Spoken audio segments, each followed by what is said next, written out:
Bon, est-ce que vous m'entendez bien? Faites oui? Bon, merveille. Parfait. Alors, on va reprendre tout simplement. Bienvenue à tous. Mon nom est Denise Penneau. Je suis technicienne au programme public. Bienvenue pour cette visioconférence intitulée La rivière Saguenay, cœur éternel du commerce maritime. Cette conférence s'inscrit dans la semaine du patrimoine à Saguenay. Donc, bienvenue à tous. Je sais que vous connaissez bien cette semaine-là. Avant de faire la présentation de nos deux conférenciers, nous voulons vous informer des consignes techniques pour la bonne marche de cette soirée. Alors, nous vous demandons de bien vouloir mettre en fonction votre caméra, parce qu'on aime ça voir qui s'intéresse à nos projets. Nous avons mis en sourdine vos microphones pour la durée de la conférence. Donc, les deux conférenciers vont faire leur présentation d'une durée de 20 minutes chacun, sans pause, entre les deux conférences. Si vous désirez poser des questions, nous vous demandons d'utiliser le chat, la discussion qui est au bas de votre écran. Et à la fin, je ferai les présentations, un résumé, dans le fond, des questions dans la période de questions, à la fin. Nous débuterons la soirée avec la présentation de M. Danny Côté, historien. Originaire de l'Ascension au Lac-Saint-Jean, Danny Côté entreprend des études en sciences de l'administration à l'Université du Québec à Chicoutimi, puis un voyage en Europe lui permet de trouver sa véritable voie, l'histoire. Travaillant comme pigiste, M. Côté commence une maîtrise en études régionales portant sur les villes érigées par les grandes compagnies au Saguenay-Lac-Saint-Jean. Il publie son mémoire de maîtrise en 1994. Plusieurs parutions suivront, dont le Saguenay-Lac-Saint-Jean, les villes de compagnie, 48e numéro de la collection 100 ans noir sur blanc, un roman, La Thompson, 2 ouvrages parus aux éditions GID, ainsi que plusieurs articles et chroniques dans la revue Saguenayensia. Nombre de ces ouvrages lui ont valu plusieurs prix prestigieux. Il a réalisé 16 parutions au total. Monsieur Côté, je vous cède la parole. Bonjour. Tout d'abord, bienvenue à tous ceux qui se sont joints à nous aujourd'hui pour cette vidéoconférence-là. Merci d'être là, puis merci aussi, bien sûr, aux gens de la pulperie et de la ville de Saguenay qui nous permettent, encore une fois, de parler d'histoire régionale. On n'en parle jamais assez.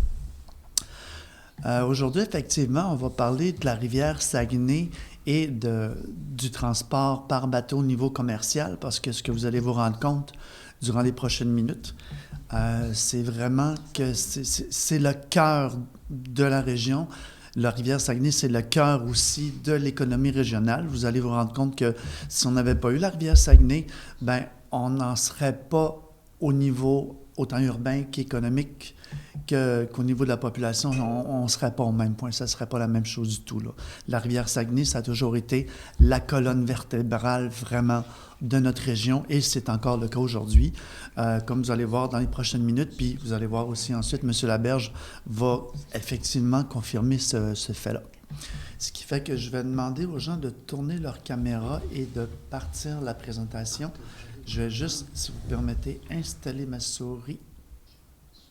Je vais faire un petit test. Est-ce que les gens voient maintenant la présentation? Non, je pense que non, parce que je n'ai pas partagé l'écran. OK, ça ne sera pas long.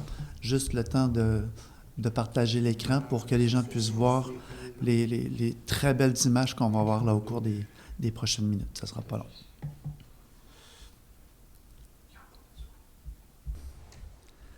Là, les gens peuvent nous faire signe s'ils voient l'écran très bien. Préhistoire et histoire de la navigation.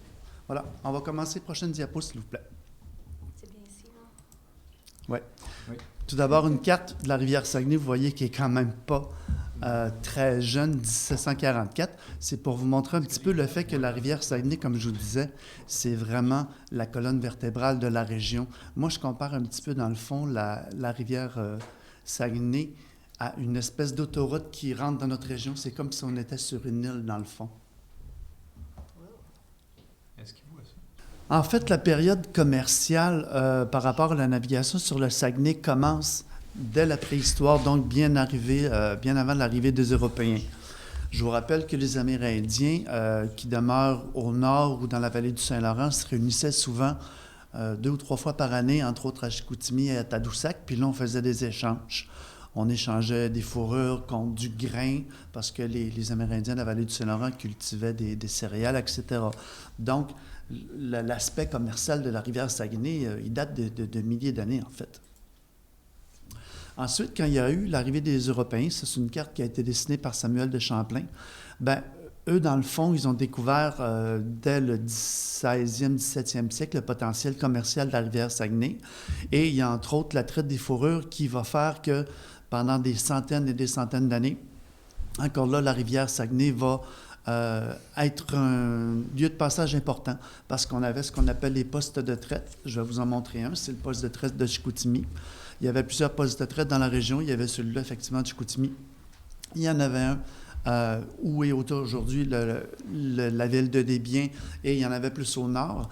Et ces postes de traite-là, autrement dit, les Amérindiens amenaient là les fourrures qu'ils avaient chassées durant l'hiver. Ensuite, on amenait tout ça à Chicoutimi. Et à partir de Chicoutimi, grâce à la rivière Saguenay, là, on pouvait amener les bateaux. Et ces bateaux-là allaient jusqu'en Europe pour amener la fourrure. On faisait des manteaux, des bottes, des chapeaux, etc. Ensuite, bien sûr que là, à partir de l'arrivée de la colonisation des Européens et l'installation de gens dans la région, là, les gens vont commencer effectivement à faire du transport de bois. Là, j'ai perdu mon écran. Ah, voilà. Vous avez ici la carte justement d'une scierie qui avait à l'Anse-Saint-Jean. On va installer des scieries un petit peu partout le long de la rivière Saguenay, entre autres à l'Anse-Saint-Jean. Il va en avoir dans le secteur de Bagotville aussi. Et c'est bien sûr William Price qui va être le grand maître d'œuvre des chantiers forestiers dans la région. Et encore là, le bois était embarqué sur des bateaux à partir de Chicoutimi et ces bateaux-là allaient jusqu'à Québec. Et à partir de Québec, c'était des bateaux plus gros qui se rendaient jusqu'en Angleterre. Voilà. William Price va aussi installer le long de la rivière Saguenay comme tel. Ça, c'est l'Anse Saint-Étienne. C'est aujourd'hui le village de vacances famille à Petit-Saguenay. Regardez la série quand même assez importante qu'il y avait là. Et il y avait aussi un village juste à côté qu'on appelle l'Anse Saint-Étienne. Donc, la rivière Saguenay, au niveau du transport du bois, comme je vous disais, fin du 19e siècle, début du 20e siècle, on avait des séries importantes donc à l'Anse-Saint-Jean. On en avait 2 à Chicoutimi. Et encore là, la rivière Saguenay était le cœur de tout ça grâce au transport. Les aides à la navigation, à partir du moment où on va avoir vraiment des bateaux d'importance sur la rivière Saguenay, c'est encore le cas aujourd'hui, on va aider justement les pilotes à naviguer sur le Saguenay. Parce qu'il faut savoir, c'est que la rivière Saguenay, c'est une rivière qui est extrêmement difficile à naviguer parce qu'il y a des courants, il y a la profondeur, là, je veux dire, qui est presque insondable. Et à cause justement des parois, des vents, naviguer sur le Saguenay, c'était pas facile. Ce qui fait qu'on va installer ce qu'on appelle des aides à la navigation. On va en voir certaines au cours des prochaines minutes. Il y a bien sûr les phares qu'on va installer pour aider justement les bateaux à naviguer là, durant la nuit. On a aussi, c'est encore très utilisé de nos jours, on appelle ça des balises, des aides à la navigation. Et ça, autrement dit, c'est à des endroits, entre autres, où il y a des caps rocheux, où il y a des tournants quand même assez raides. C'est pour aider justement les bateaux le soir à naviguer sans rentrer dans les parois. Et bien sûr, un élément important, ce qu'il faut savoir, c'est que jusque, je dirais, dans les années 30, la navigation, bien sûr, l'hiver était absolument impossible parce que, vous le savez, la rivière Saguenay, on a presque des mètres et des mètres de glace. Ce qui fait qu'à partir des années 30, des années 40, vous allez avoir des brise-glaces de la garde côtière canadienne qui vont justement aider les navires à avoir un couloir qui est navigable durant toute l'année. Donc, ces brise-glaces-là, sont vraiment essentielles encore aujourd'hui à la navigation hiver comme été. On va parler maintenant de 2 secteurs très importants au niveau de la navigation. Il va y avoir tout d'abord le secteur de Chicoutimi et ensuite le secteur, bien sûr, de Grande-Bay. On va commencer par Chicoutimi. C'est l'illustration que vous avez là, d'ailleurs, qui vient du Canada Illustrated News. Ça, c'est le 3e quart du 19e siècle. Ça, c'est la série Chicoutimi de Chicoutimi que je vous parlais justement.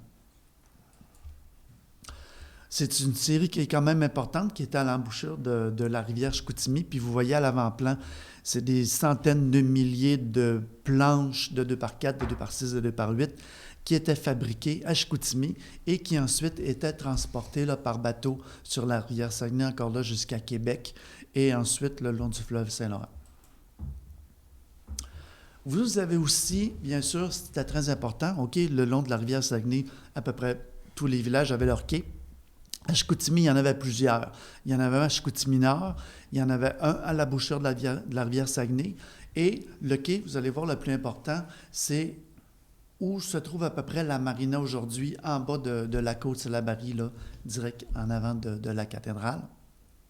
Et bien sûr, étant donné qu'il n'y avait pas de pont, il va y avoir un pont jusqu'en 1933, ben, ces bateaux-là donc permettaient de naviguer, entre autres, de Chicoutimi-Nord jusqu'à Chicoutimi, mais aussi de la rivière Chipcha jusqu'à Saint-Fulgence, etc. On avait donc beaucoup de bateaux qui faisaient la traverse là, de la rive nord à la rive sud de la rivière Saguenay.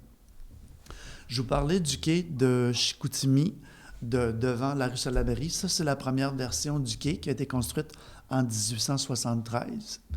Ensuite, vous allez voir, bien, à mesure, le quai va être agrandi à plusieurs reprises. Puis vous remarquez à droite de la photo les fameux bateaux blancs. C'était les bateaux, encore là, qui au niveau commercial est extrêmement important. Je vous rappelle que jusque dans les années 1940, venir en voiture ici, c'était à peu près impossible. Il y avait le train, oui, qui venait, mais la plupart des gens et des marchandises arrivaient avec les fameux bateaux blancs de la Canada Steamship Lines. Donc, le bateau blanc que vous avez à droite, là, ça, c'est un bateau de la Canada Steamship Lines. Et le bateau que vous avez à gauche, le petit bateau, ça, c'est un remorqueur, justement, de la compagnie Price. Une autre belle vue, justement, sur le quai, où on voit encore là un bateau-banc de la Canada Steamship Lines. Une date qui est très importante dans l'histoire de la région, pourtant on parle de la navigation, c'est 1988, c'est l'arrivée du train à Chambord et 1893 à Chicoutimi. Ce que ça va faire, dans le fond, c'est que ça va faire une espèce de mariage parfait.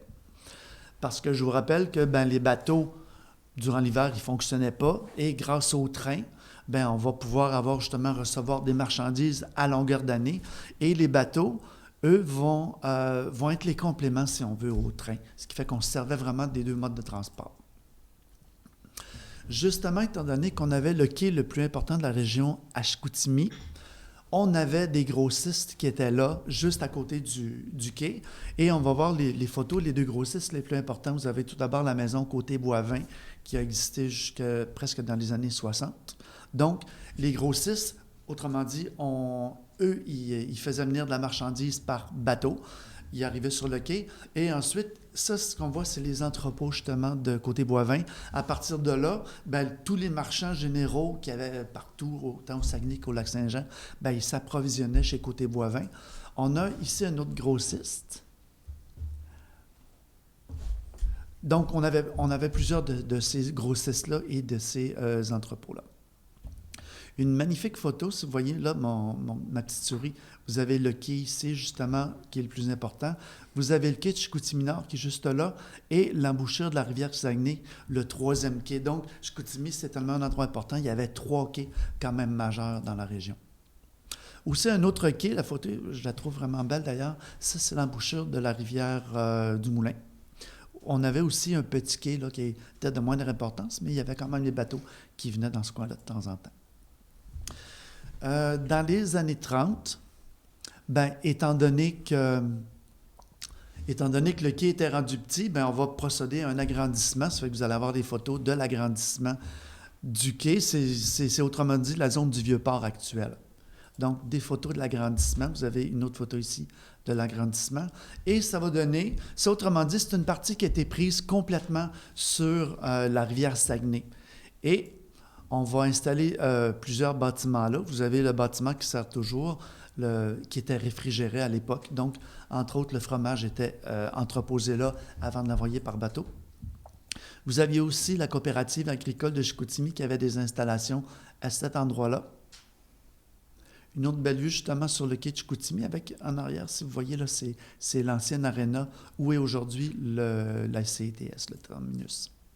Les principaux produits qui étaient exportés au port de Chicoutimi, on parle tout d'abord du pétrole. Bien sûr, ceux qui ont connu l'époque avant le parc qu'on a aujourd'hui se rappellent des fameux réservoirs qu'il y avait là de pétrole, parce qu'à l'époque, aujourd'hui, autrement dit, on approvisionne les stations-service par camion. Donc, on n'a plus d'entreposage comme tel d'essence et de diesel. Déchargement, justement, d'essence là, dans les réservoirs. Et vous aviez d'autres réservoirs aussi dans le Saint-Martin. Ça, c'est le quai Albert-Maltais. On avait aussi l'exportation de bois. On avait bien sûr le charbon, parce que je vous rappelle que jusque dans les années 50, le charbon était la matière principale qu'on utilisait pour chauffer les maisons, bien avant l'électricité. Ce qui fait que, vous voyez, on avait des tas de charbon quand même immenses là, sur le quai. Et encore là, il y avait des grossistes de charbon qui amenaient ce charbon-là jusqu'aux entreprises et jusqu'aux résidences. On avait aussi la ferraille. On avait le sel.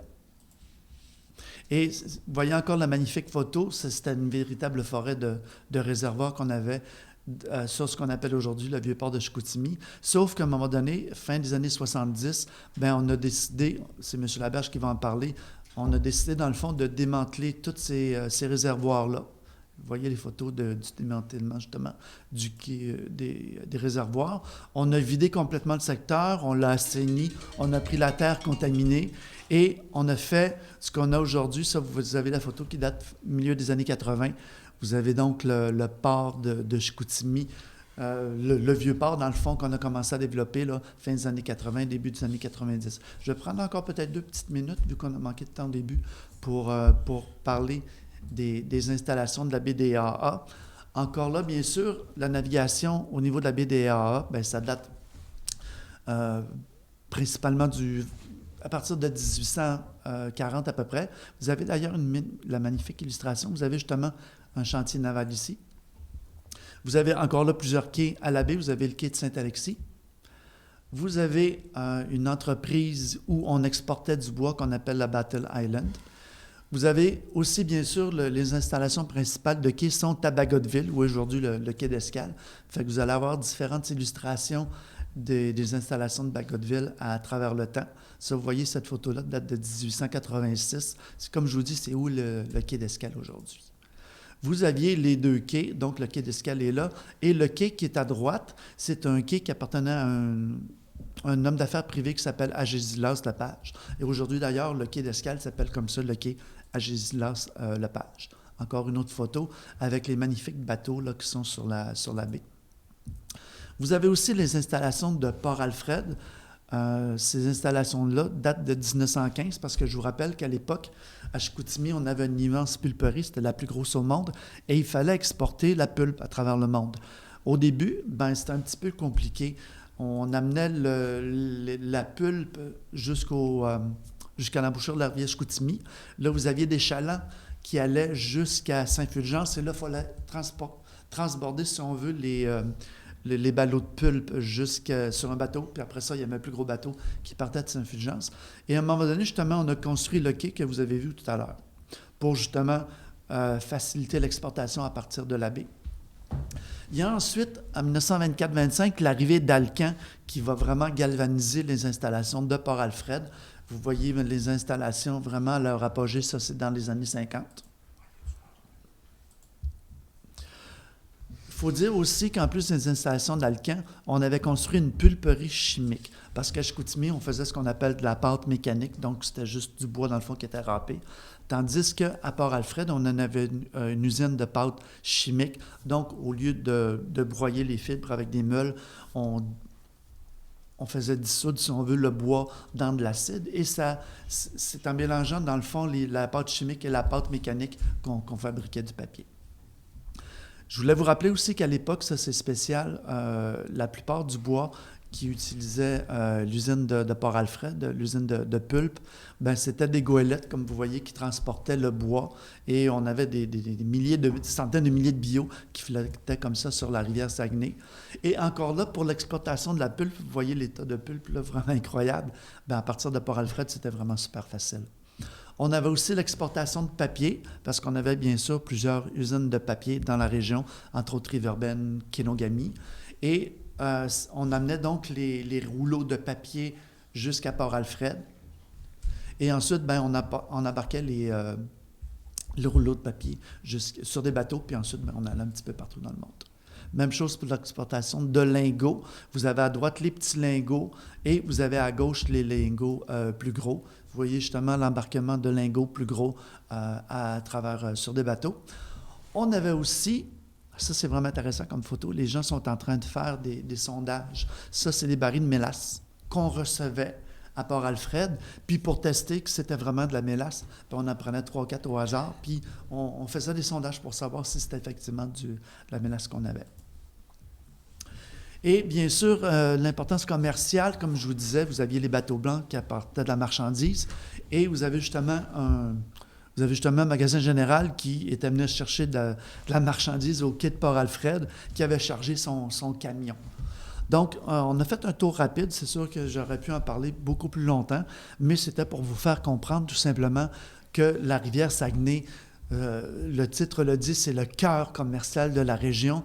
Et encore aujourd'hui, ce que M. Laberge va nous expliquer durant les prochaines minutes, c'est que la rivière Saguenay est essentielle à notre développement économique, au développement humain, au développement des villes. Alors, désolé pour les petits problèmes du début. Je vous remercie beaucoup pour votre attention. Et pour ceux qui veulent en savoir plus, Denise va en parler tantôt. Il y a un livre que j'ai sorti il n'y a pas longtemps, justement, sur l'histoire de la navigation commerciale sur la rivière Saguenay. Alors, merci. Et on va voir maintenant ce que M. Laberge va nous présenter dans les prochaines minutes. Merci beaucoup. Merci, M. Côté. Continuons avec notre deuxième conférencier, M. Laberge. Ingénieur civil de formation et gestionnaire chevronné, M. Laberge est président-directeur général du port de Saguenay depuis 2015. Il possède plus de 25 ans d'expérience en ingénierie, en gestion et en développement de projets. En plus de ses connaissances dans le secteur maritime, il a œuvré dans les secteurs énergétiques et industriels. M. Laberge est titulaire d'une maîtrise en ingénierie ainsi qu'une maîtrise en administration des affaires. Très engagé dans sa région, il a présidé la Chambre de commerce et d'industrie Saguenay-le-Fjord entre 2019 et 2021. Il a présidé la délégation canadienne de l'American Association of Port Authorities et est actuellement président de l'Association des administrations portuaires canadiennes, en plus de siéger à plusieurs conseils d'administration, dont celui de la Société de développement économique du Saint-Laurent. Monsieur Laberge, à vous la parole. Merci beaucoup. Premièrement, Dany, très, très intéressant comme présentation. Moi, j'ai même vu des choses que j'avais pas vu, certains produits là, qui transitent plus par le Saguenay. Puis ça vient expliquer aussi la différence d'achalandage qu'on a connue au fil du temps là, avec la quantité de produits qui étaient transités par navire. Oui. Merci aussi beaucoup au Musée régional pour l'opportunité qui nous est offerte aujourd'hui là, de pouvoir vous parler un petit peu de ce qui se passe au niveau portuaire à Saguenay actuellement, puis de ce qui s'en vient aussi dans l'avenir. Donc, présentation en 3 volets. Dans un premier temps, on va parler du port de Saguenay et puis de la transition, en fait, du port de Chicoutimi vers le port de Saguenay. Je vais vous expliquer ça un peu. On va parler de ce qui se passe actuellement aujourd'hui. Donc, comme Dany le disait si bien, là, le Saguenay, c'est la colonne vertébrale de l'économie régionale. Donc, on va regarder ce qui se passe aujourd'hui. Et puis, on va se tourner vers l'avenir aussi pour regarder vers où on s'en va aussi par rapport au développement de nos installations portuaires. Donc, on commence. Le port de Saguenay, la continuité du port de Chicoutimi. Donc, vous voyez sur la carte ici, c'est intéressant parce que effectivement, on est parti à partir de la fin des années 70, je crois. Il y a eu une réflexion qui a été faite au niveau régional, à savoir les changements qu'il y avait au niveau du transport régional faisant en sorte qu'il y avait moins de produits qui transitaient par le port de Chicoutimi, puis il y avait aussi des enjeux au niveau de la profondeur du chenal de navigation avec l'augmentation de la taille des navires, et puis certains problèmes environnementaux reliés au réservoir de parcs pétroliers, et puis des enjeux d'espace aussi. Il y a une décision qui a été prise de fermer le port de Chicoutimi puis de le déménager dans un nouveau site. Suite à des études qui avaient été réalisées à l'époque, le gouvernement fédéral a décidé de déménager le site à Grand'Anse, qu'on connaît actuellement comme Grand'Anse. Donc, le terminal maritime de Grand'Anse, on voit sur la carte, là, situé à environ une vingtaine de kilomètres à vol d'oiseau du port de Chicoutimi, a été inauguré en 1985. Donc, le port de Saguenay, puis là, à l'époque, il y avait eu les mêmes discussions qu'il y a eu pour le nom de la ville. C'était le port de Chicoutimi qui était rendu à la baie, donc comment on allait l'appeler? On a décidé de l'appeler Saguenay, un peu comme la ville. Donc, c'est une décision qui avait été prise à l'époque, là, dans les années 90, lors du changement de nom. Donc, à partir de ce moment-là, les installations portuaires publiques ont été situées à Grand'Anse, ils sont toujours. Sur la carte aussi, c'est important de faire la distinction là, pour les gens. Là, il y a 3 installations portuaires commerciales là, pour les grands navires à Saguenay. Donc, on a les installations de Grand'Anse, dont je vais parler plus en détail, qui sont le port public, ce qu'on appelle le port de Saguenay. Il y a aussi 2 autres installations portuaires qui sont situées dans la baie des Arts. Donc, on a le quai privé, là, les installations privées qui appartiennent aujourd'hui à Rio Tinto, qu'on appelle Port Alfred. Pour lequel Rio Tinto sont très actifs actuellement. Les navires qu'on voit dans la baie des Arts actuellement sont pour cette entreprise-là. Manutentionnent principalement des produits qui sont dédiés à la fabrication d'aluminium, donc entre autres l'alumine, la bauxite, certains autres produits là, qui servent à la production d'aluminium, des grandes quantités de marchandises. Et puis on a le quai de croisière aussi. Daniel fait mention du quai AG Lisas Lepage, donc c'est le nom du nouveau quai de croisière donc, qui avait été bâti sur les fondations de l'ancien quai, en fait, quai qui appartient à la ville de Saguenay, mais pour lequel nous, au bord de Saguenay, on a une entente de gestion, donc on opère aussi en collaboration avec la ville et puis Promotion Saguenay. Donc, le port de Saguenay, comme on l'inscrit aussi, c'est intéressant parce que Saguenay, c'est une ville maritime importante. On ne se connaît pas comme ça. De manière contemporaine, on dirait qu'on ne se reconnaît pas beaucoup comme ça, mais on est une des 17 administrations portuaires canadiennes, donc un des ports les plus importants au pays, en fait, et puis qui est reconnu pour son importance stratégique. Donc, lorsque on voit on a une vision des installations actuelles du port qui est à Grand'Anse, donc il y a une capacité, une des raisons pour lesquelles on voulait déménager aussi le port, c'était pour être capable de prendre avantage de la grande capacité de navigation du Saguenay, donc qui est très profonde. On peut prendre des très grands navires. À Chicoutimi, à cause de l'eau qui n'était pas assez profonde, ce n'était pas possible de faire ça. Donc, lors du déménagement à Grand'Anse, une des visions de départ, c'était d'être capable de profiter de nos installations portuaires en eau profonde pour que ça devienne véritablement un levier de développement économique. Donc, on a vu, il était prévu depuis tout le départ l'installation d'usines de grande envergure qui viendraient s'installer autour des installations portuaires. C'est pour cette raison-là que ce site-là aussi a été déterminé, puis qu'il y avait des terrains qui étaient disponibles, des grands terrains qui étaient disponibles à proximité du site, donc pour développer des grands projets. Le port aussi de Saguenay, on dit que c'est un port qui est bien intégré à la voie maritime du Saguenay-Saint-Laurent-Grand-Lac, donc on fait partie d'un système portuaire en fait, puis on est un maillon de ce système-là, donc on vient jouer un rôle clé dans la chaîne d'approvisionnement du système nord-américain. Daniel en a parlé tout à l'heure aussi. Notre région est bien pourvue au niveau du transport terrestre également, avec la voie ferrée qui nous dessert depuis la fin des années 1800. Et puis le Saguenay qui a des bonnes capacités. Donc, on est très bien pourvu au travers de ça. Et puis, c'est ça, on avait une vision régionale d'en faire un port moderne qui puisse appuyer le développement de toute notre région. Le port a des caractéristiques uniques actuellement qui le distinguent. On parle souvent de ports en eau profonde, mais des ports en eau profonde de la capacité de celui du port de Saguenay à Grand'Anse, il y en a très, très peu au Québec, en fait. Donc, c'est un port qui est en eau profonde naturelle. Il n'y a pas de travaux de dragage qui sont effectués dans le secteur de Grand'Anse parce que la profondeur d'eau est là, puis il n'y a pas d'ensablement naturel. Donc, c'est un grand avantage qu'on a. On peut prendre des très, très grands navires. C'est un port qui est accessible 365 jours par année grâce en hiver. Là, on connaît un hiver qui est difficile cette année particulièrement. Donc, on a l'assistance de brise-glace et puis ça assure un bon fonctionnement de nos installations portuaires. Aussi, on est un des derniers ports en eau profonde avant Québec. Puis je dis Québec parce que Québec est un point clé là, dans le système Saint-Laurent-Grand-Lac parce que c'est le dernier port où on peut prendre les très grands navires en eau profonde. Après Québec, les navires doivent avoir un tirant d'eau qui est moins grand. Et puis, il se fait souvent des opérations de transbordement dans le secteur de la ville de Québec. Donc, des très grands navires qui arrivent et puis qui sont transférés, des produits sont transférés sur des plus petits navires afin de pouvoir accéder au système d'écluses qui est au niveau des Grands Lacs et puis être capable de rejoindre les ports canadiens et américains dans les Grands Lacs. Il y a certaines de ces opérations-là qui peuvent être effectuées à Saguenay aussi, étant donné la grande profondeur d'eau qu'on a puis la localisation avantageuse qu'on a dans ce système-là. On possède ce qu'on appelle une intermodalité complète aussi. Donc, le port de Saguenay, c'est le seul point public actuellement dans la région du Saguenay-Lac-Saint-Jean où, à partir de ce point-là, on est capable de prendre le meilleur mode de transport qui est adapté aux besoins de la marchandise, c'est-à-dire soit le camion, soit le train ou soit le navire.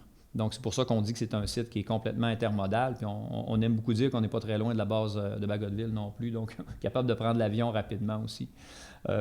Donc, on est une porte d'entrée naturelle pour le nord du Québec, très bien situé. Le port de Saguenay, on dit souvent, c'est le seul port du Saint-Laurent qui n'est pas situé sur le Saint-Laurent. Donc, quand on regarde comme il faut, le Saguenay rentre environ une centaine de kilomètres à l'intérieur des terres. On peut rentrer avec des très, très grands navires. Donc, c'est quelque chose qui est unique.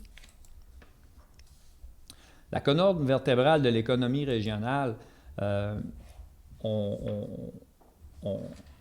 historiquement, ça a été ça, puis c'est encore ça aujourd'hui. Il y a beaucoup de produits qui transitent par le Saguenay actuellement pour nos industries régionales, pour par exemple, on a un bel exemple encore cet hiver, là, le sel de déglaçage, par exemple, qui rentre qui sert à rendre nos routes sécuritaires, puis qui arrive des îles de la Madeleine, transite par navire, puis est entreposé au port de Saguenay. On a des entreprises régionales qui produisent de la granule de bois dans le nord du Lac-Saint-Jean, dans le nord de la région, qui expédient ailleurs dans le monde, en Europe principalement, à des fins énergétiques. On a transité cette année, c'était le fun de voir les barils de mélasse sur le quai à la baie tout à l'heure. J'avais jamais vu ça parce que cette année, on a transité du sucre.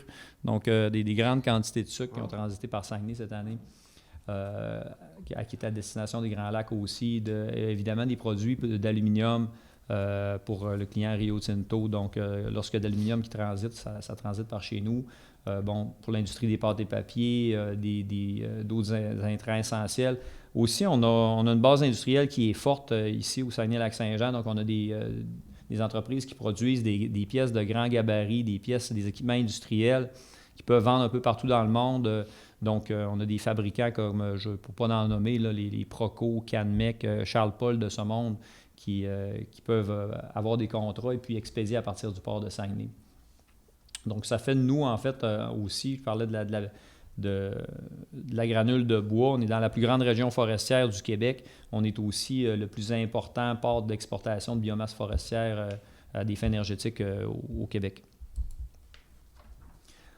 Le port de Saguenay, puis pas seulement le port de Saguenay, l'ensemble des activités maritimes, c'est très, très important pour la région. Puis il y a une étude qui a été réalisée à l'automne dernier pour mettre des chiffres là-dessus. Donc, il y a 7 milliards de retombées directes et indirectes dans la région à cause des activités maritimes. Il y a plus de 7100 emplois qui sont générés et soutenus.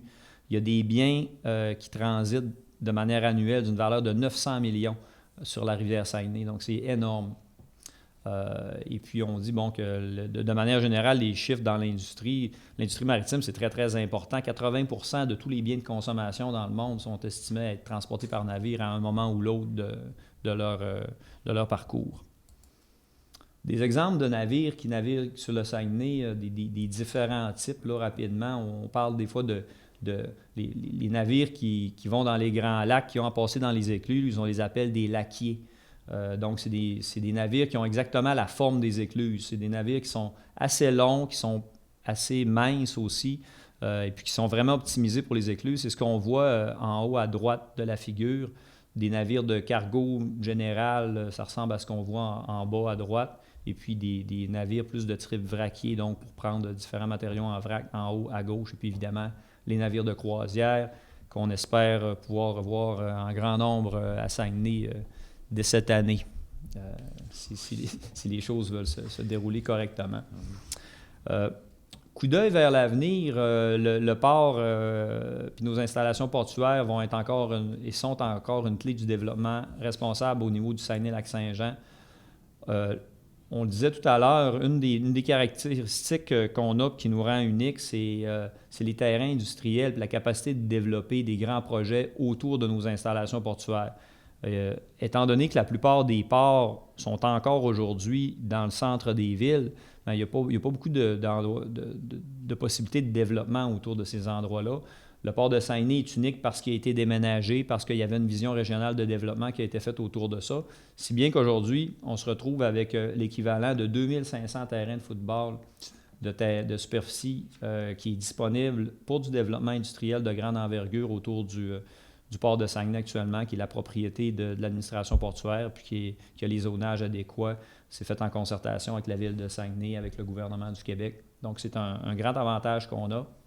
C'est un secteur qui, tout en étant isolé des zones densément habitées de la ville, est quand même tout près du centre urbain. Là. Donc, c'est une quinzaine de minutes de voiture environ des centres-villes de Chicoutimi et de la baie. Donc, on est tout près et assez éloigné en même temps. Donc, c'est un endroit qui est idéal pour faire ce type de développement-là. Des exemples d'activités, des filières pour lesquelles on se démarque actuellement, puis il y a beaucoup d'effervescence. On parle de la transformation métallurgique, il y a des projets qui sont en développement reliés à des potentiels miniers qu'on a au nord de la région, des projets par exemple comme le projet de Métaux Blackrock ou des projets avec Ariane Phosphate ou d'autres projets qui sont en développement actuellement. Ce qu'on appelle métaux et minéraux d'avenir, donc les minéraux critiques, stratégiques, qui servent entre autres dans la production de batteries. Donc, il y a beaucoup de choses intéressantes au niveau de notre région, puis on a un potentiel de transformation chez nous, au Saguenay, puis être capable de produire, d'expédier partout dans le monde à partir de ça. Donc, au niveau des énergies renouvelables, on est très bien positionné aussi au niveau des produits d'avenir. On parle de la production d'hydrogène vert. On a tout ce qu'il faut ici à Saguenay pour être capable de bien se positionner là-dedans. Des bons accès au niveau des réseaux électriques et puis des capacités d'exportation puis d'utilisation sur place avec de l'industrie. On est capable de bien se positionner au niveau de toute l'industrie de la batterie avec la chaîne des minéraux stratégiques et critiques, mais aussi de par notre capacité de pouvoir produire des usines dans ce style-là qui prennent quand même qui ont besoin de beaucoup d'employés. On est dans un bassin de population qui est important ici à Saguenay avec beaucoup d'expertise. Et puis, on a besoin d'avoir des grands terrains industriels puis une logistique qui est bonne comme celle qu'on présente à Saguenay. Et puis, on a un beau potentiel pour faire du transbordement de marchandises aussi, puis jouer un rôle clé au niveau du système Saint-Laurent-Grand Lac. Données intéressantes parfois là, au niveau du transport maritime, des choses qui sont pas connues. Là. Le transport maritime est utilisé de tout temps puis de toute époque parce que c'était un moyen de transport qui était efficace. Ça l'a toujours été puis ça l'est encore. Donc, petite statistique, là, on dit qu'avec 1 litre de carburant, 1 tonne de marchandises transportées va être transportée de manière générale en navire sur 358 km et sur 225 km par train, et puis 41 km en camion. Donc, quand on regarde ces chiffres-là, là, le navire est environ 50% plus efficace qu'un train et puis 8 fois plus efficace qu'un camion. Donc, c'est intéressant. Donc, nous, toutes les fois qu'on est capable de mettre de la marchandise sur un navire, d'utiliser nos voies navigables, c'est toujours une bonne idée. Coup d'œil vers l'avenir, on dit, on entend beaucoup parler des enjeux qu'il peut y avoir au niveau de la navigation, au niveau environnemental, entre autres. Mais ces enjeux-là sont présents partout dans le monde. L'industrie maritime, ici, comme partout sur la planète, est en mode innovation, est en mode très, très, très proactif. On parle, par exemple, d'utilisation de carburants alternatifs. À titre d'exemple, là, il y a une compagnie, Danny parlait de Canada Steamship Line, la compagnie CSL, ça existe toujours. C'est une compagnie qui transporte des produits qui ont, par exemple, cette année, utilisé, il y a un navire qui a utilisé entièrement du biodiesel pour ses opérations. Donc, on commençait à faire des essais là-dessus.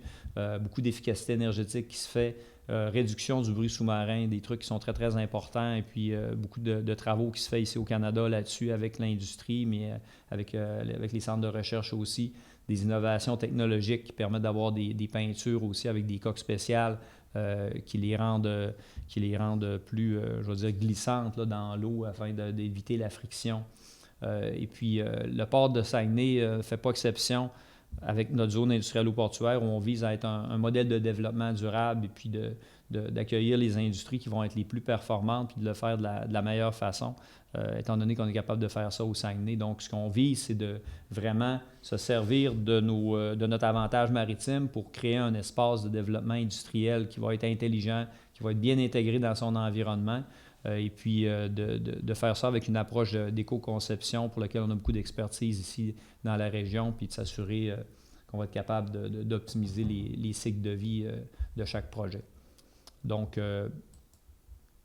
ça fait le tour de ma présentation. Je vous remercie beaucoup pour votre attention. Puis, vous pouvez nous suivre sur notre Facebook, comme vous voyez, à Port de Saguenay. Donc, on aime beaucoup mettre des photos historiques chaque semaine, entre autres, là, qui sont souvent empruntées des travaux de Dany. Merci beaucoup, monsieur. Comme vous avez pu le constater, nous avons eu des problèmes techniques. Alors, je change d'écran pour pouvoir lire les questions parce que je ne vois plus rien sur le mien. Alors, c'est sûr que je ne sais pas s'il y en a beaucoup. Je n'ai pas pu vraiment consulter tout ça. Je vais y aller avec... Les dernières sont là, mais il n'y en a pas pour l'instant. Bon, attendez, je vais vérifier quelque chose. C'est aux gens qui posent des questions sur le chat. Vous pouvez, ceux qui se sont joints à la dernière minute, vous pouvez aller sur la discussion ou le chat qu'on appelle en bas pour poser des questions. Pour l'instant, c'était, oui, vous avez constaté que nous avons eu des problèmes techniques. Je viens de voir ça. Voilà. Attendez, je reviens.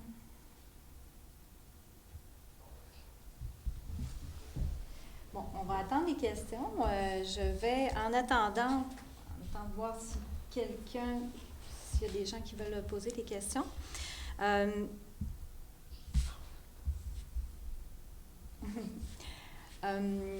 Donc, vu que les gens sont unanimes, je vais faire la présentation de fin, tout simplement. Alors, ça met fin à la visioconférence. Nous voulons remercier nos deux conférenciers qui ont été si patients et généreux aussi, qui ont répondu généreusement à notre invitation. J'aimerais aussi, au nom de l'équipe d'ici, de la pulperie, remercier Mme Mejda Medem de Ville de Saguenay pour ses conseils, Monsieur Alexandre Morin, opérateur en web diffusion, pour son savoir, mes collègues aussi à la technique, mais surtout, bien évidemment, à ceux qui ont participé. Vous avez été patients, mais passionnés. Alors, c'est ça qui est important ici. On aime les gens passionnés. Vous êtes restés jusqu'au bout. Ce que je voulais ajouter avant de terminer, c'est que cette conférence, elle est un peu un prélude à une exposition qui s'en vient en avril, qui va porter le même titre, La rivière Saguenay, cœur éternel du commerce maritime. Ça s'en vient, ça va ouvrir le 23 avril. Et le livre de M. Dany Côté, qui est du même titre, est en vente à la boutique Anne-Marie Palardy parce que c'est à peu près le seul endroit où vous pouvez l'acheter parce qu'elle a été un peu partout, mais c'est un petit pain chaud, alors elle est vendue un peu partout. Elle a été vendue partout, il nous en reste à nous ici dans la boutique. Voilà, merci beaucoup à tous. Bonne soirée.